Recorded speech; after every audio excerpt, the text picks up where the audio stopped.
লক্ষ্মীপুর সদর হাসপাতালের ২৫০ শয্যা বিশিষ্ট নতুন ভবনের নির্মাণ কাজ শুরু হয় ২০১৮ সালের জুন মাসে।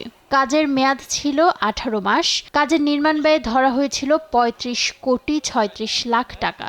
কাজটি ২০২০ সালের ডিসেম্বরে শেষ হওয়ার কথা ছিল। তবে দফায় দফায় কাজের সময় ও নির্মাণ ব্যয় বাড়লেও ৬ বছরেও নির্মাণ কাজ শেষ করতে পারেনি ঠিকাদারি প্রতিষ্ঠান রূপালী জিএম অ্যান্ড সন্স। তাই ১০০ শয্যা বিশিষ্ট পুরাতন ভবনে গাদাগাদি করে চিকিৎসা নিচ্ছেন রোগীরা, যেখানে গড়ে প্রতিদিন ৪ থেকে ৫ শতাধিক রোগী হাসপাতালে ভর্তি থাকে। এতে করে চরম দুর্ভোগ পোহাতে হচ্ছে সদর হাসপাতালে চিকিৎসা সেবা নিতে আসা রোগীদের। শয্যা সংকট ও স্থান সংকুলান না হওয়ায় হাসপাতালের মেঝেতে, করিডোরে, বারান্দায় এমনকি শৌচাগারের সামনের অংশেও নোংরা পরিবেশে ভর্তি থেকে সেবা নিতে হচ্ছে রোগীদের। এতে চিকিৎসা সেবার মান নিশ্চিত করতে বেগ পোহাতে হচ্ছে হাসপাতাল কর্তৃপক্ষকে।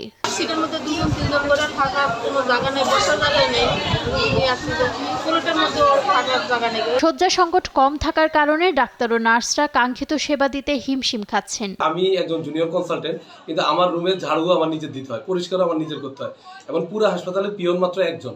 আসলে এত অপ্রতুল জনগণ দিয়ে আসলে আমাদের সেবা দিতে আমাদের অনেক কষ্ট হচ্ছে। শিশু ওয়ার্ডের শয্যার সংখ্যা মাত্র ১৫টি, কিন্তু তারপরেও রোগী ভর্তি আছে ১০৬ জন।